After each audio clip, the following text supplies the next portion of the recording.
Satu, dua, tiga.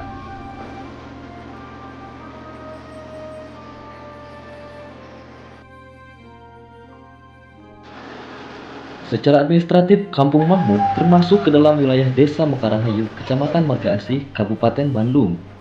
Sejarah kampung ini sangatlah berperan penting dalam penyebaran agama Islam di Bandung, Jawa Barat.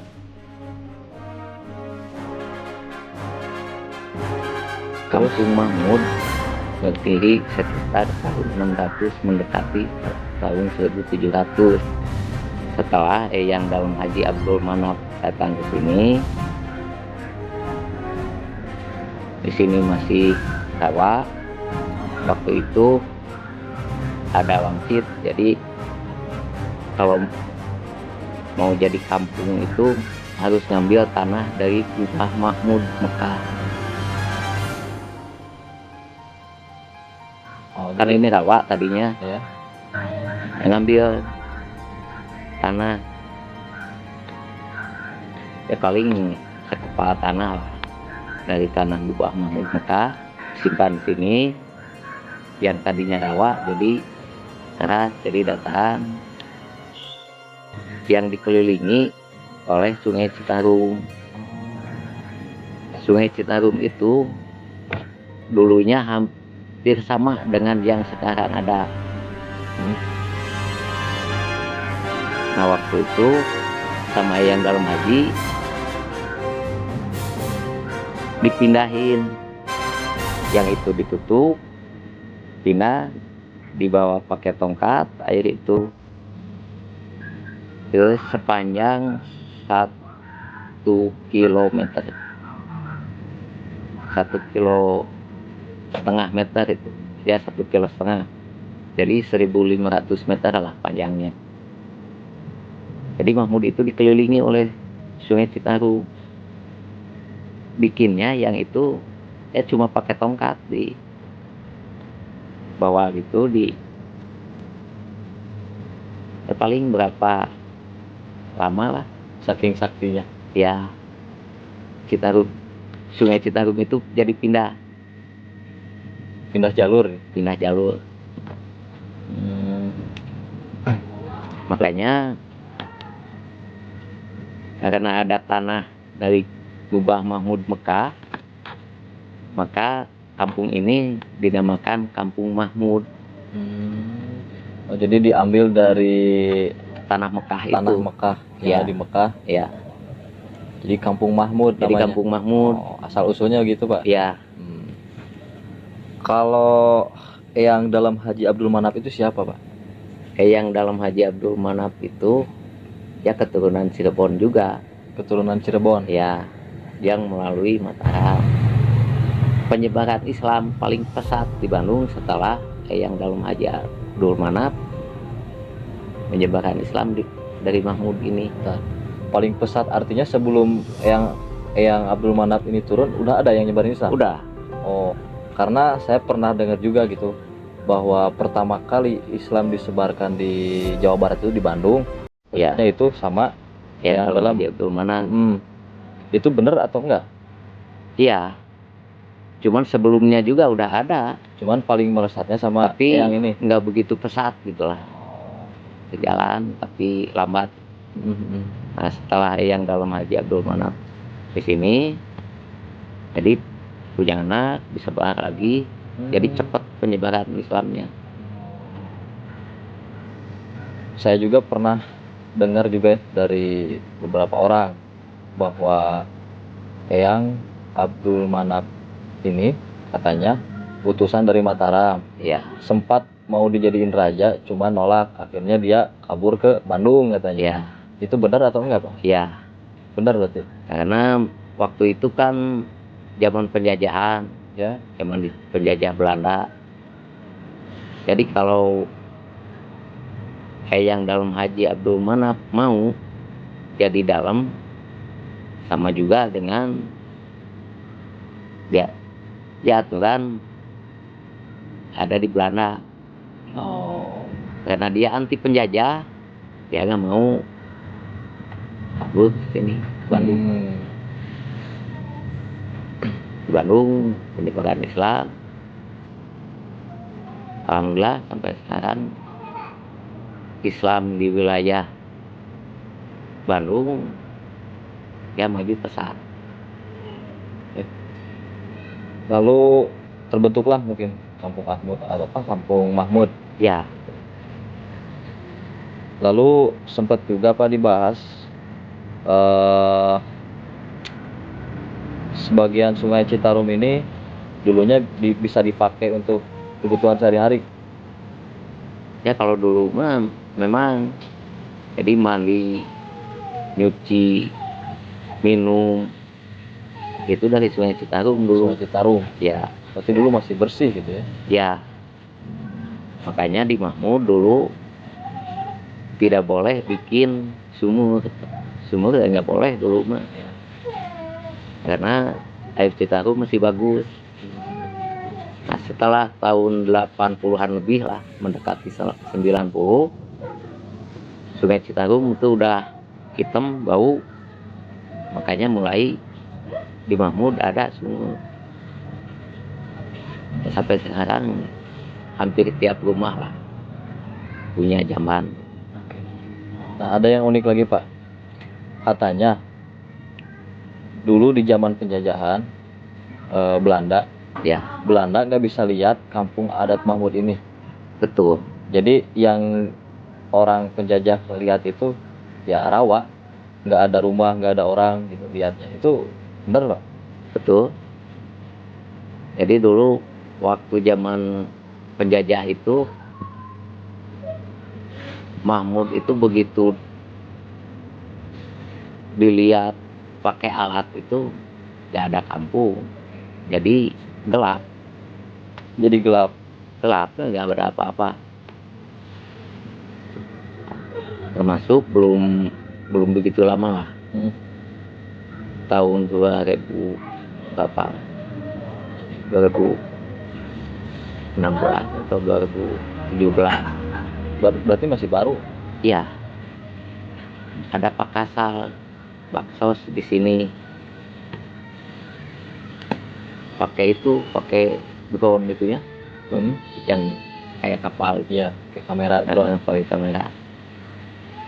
Sampai 3 kali kampungnya nggak ada. Yang ada sungainya aja.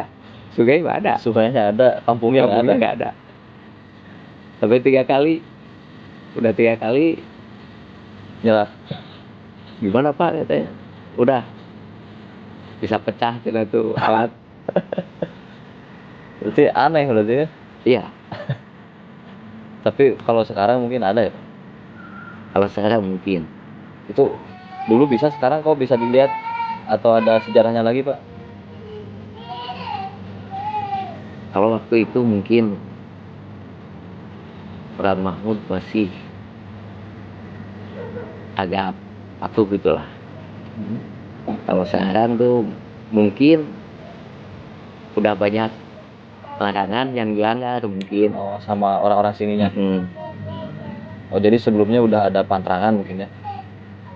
Kalau dulu Aturan gitu. ya di Mahmud itu rumah itu tidak boleh ada tembok, ada kaca. Kalau sekarang kan udah mulai.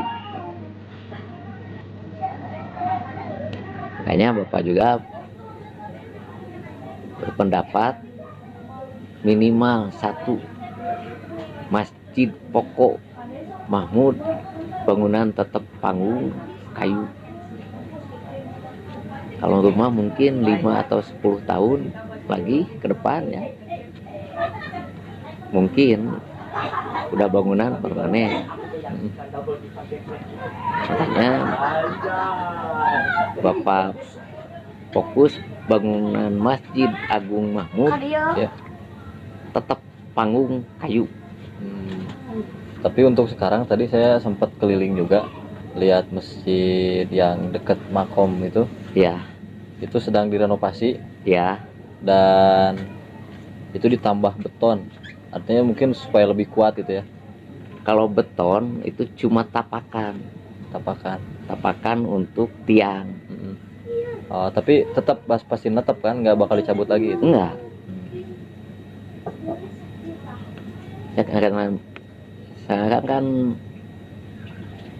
bangunan rumah udah mulai ada pakai tembok, bahkan ada yang full tembok. Nah, bangunan masjid ini, karena masjid ini 2 lantai, Ya. kalau pakai tapakan bisa pecah atau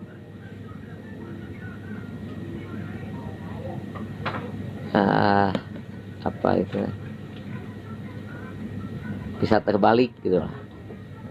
Karena ini 2 lantai, makanya sepakat semua sama tokoh-tokoh Musyawarah. keturunan Mahmud ya, tapakannya pakai cakar ayam supaya duduknya nggak goyang.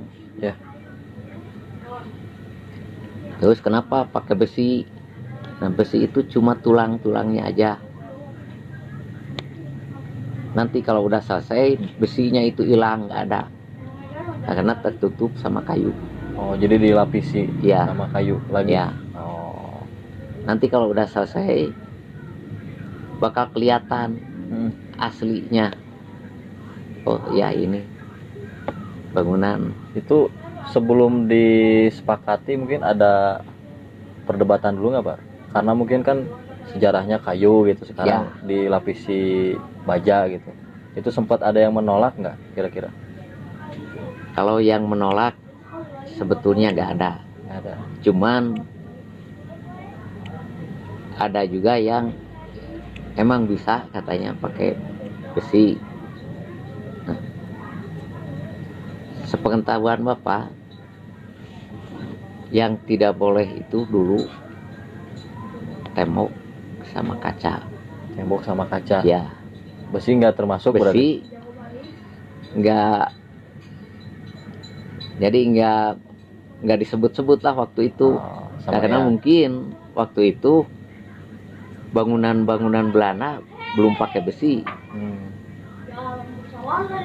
Tembok gitu. Jadi yang dipakai kan sama Belanda ya tembok itu, tembok kaca. Jadi eyang itu anti kemewahan. Jadi sifatnya kesederhanaan. Sederhanaan.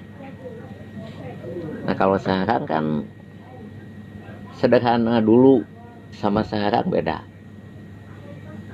Kalau dulu yang namanya sederhana cukup makan, ya cukup sandang, cukup apa? Sandang, pangan, itu udah. Kalau sekarang tuh yang namanya sederhana minimal Avanza punya. Itu kan Avanza sekarang bisa dikatakan Mewah ya. enggak. Jadi bisa dikatakan golongan bawah juga punya. Kalau dulu kan yang namanya sederhana tuh betul-betul Nggak banyak neko lah. enggak. Yang dalam Haji Abdul Manap tadi kan sempat dibahas sebelum direnovasinya masjid itu ada kesepakatan dulu dengan tokoh-tokoh. Ya, Yang dimaksud tokoh-tokoh itu ya keturunan yang dalam Haji Abdul Manap itu keturunan-keturunan. yang ada di Mahmud dan di luar Mahmud. Salah satu yang di luar Mahmud mungkin saya pernah dengar yang di Tasik, bukan, Pak? Kalau yang Pamijahan itu ada kaitannya nggak? Sama Pamijahan ada kaitan, masih ada kaitannya, termasuk yang Agung Jenderal Arifan keturunan Pamijahan juga. Oh iya. Berarti yang dimakamkan di sini itu yang dalam Haji Abdul Manap sama Yang sebelahnya Eyang Agung Jenderal Arif. Oh, jadi ada 2 makam. Yang di situ 2, yang di sebelah selatan ada 1. Itu namanya Eyang Abdullah Gedug, Oh. dikenalnya. Nah, kalau Eyang Abdullah Gedug di Mahmudnya setara dengan Eyang dalam haji. Setara pengetahuannya atau Bukan datangnya gitu ya. oh datangnya. Jadi Eyang Belah Gedung itu pengawal Eyang dalam haji sekaligus tangan kanan Eyang dalam haji dan murid juga gitu. Murid Eyang dalam haji juga. Muridnya juga. Makanya dikatakan di sini Eyang Abdullah Gedung. Jadi kalau bahasa Sunda jago itu gegedugnya lah. Jadi kalau ada apa-apa sebelum Eyang dalam haji Abdul Manap, Eyang Belah Gedung dulu yang menghadapi. Itu. Saya pernah dengar juga bahwa Eyang dalam haji Abdul Manap itu muridnya dari Sunan Kalijaga kalau nggak salah. Itu benar atau? Ya mungkin. Nah Bapak belum nyampe ke situ lah. Belum nyampe. Oke. Apa? Tadi udah dibahas ya Pak, yang Abdul Manap sama yang Agung Zainal Arif mungkin. Ya. Nah, yang Agung Zainal Arif itu Ya keturunan dari Pamijahan. Ya. Kenapa bisa dimakamkan di sini atau berjuang sama-sama untuk penyebaran Islam di sini? Eyang Agung menikah sama cicitnya Eyang dalam haji Abdul Manap. Jadi Eyang Agung datang ke Mahmud itu setelah Eyang dalam haji Abdul Manap wafat 30 tahun. Jadi jauh lah selisihnya. Jadi emang belum sempat ketemu ya? Belum. Tapi mungkin karena waktu itu Eyang Agung nikah sama cicit Eyang dalam haji Abdul Manap itu udah tua. Sebetulnya yang dari Tasik juga kan udah punya anak waktu itu. Mungkin masih kecil lah. Ya. Akhirnya setelah meninggal dimakamkan di sini gitu. Ya. Meninggalnya Eyang dalam haji Abdul Manap itu kisaran tadi ya? Ya, sekitar 1700-an. 1700-an. Ya.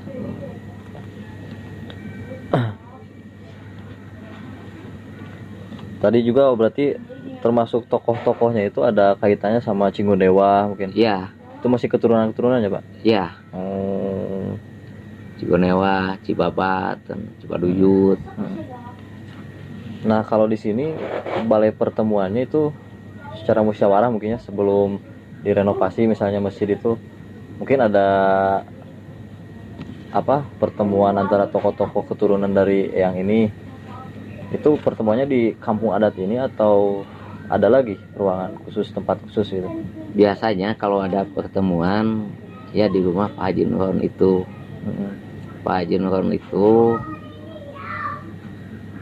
di sisi lain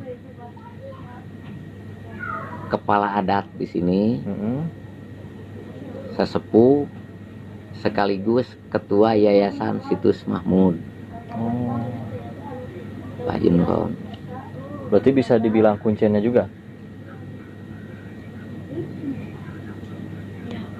Kalau dibilang kuncen bisa, cuman dia jarang mau. Ya.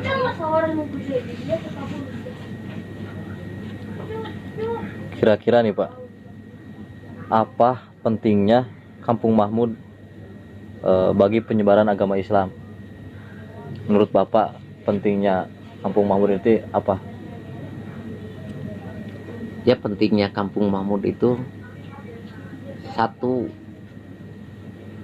sebetulnya harus bangga Indonesia juga punya tanah dari Mekah.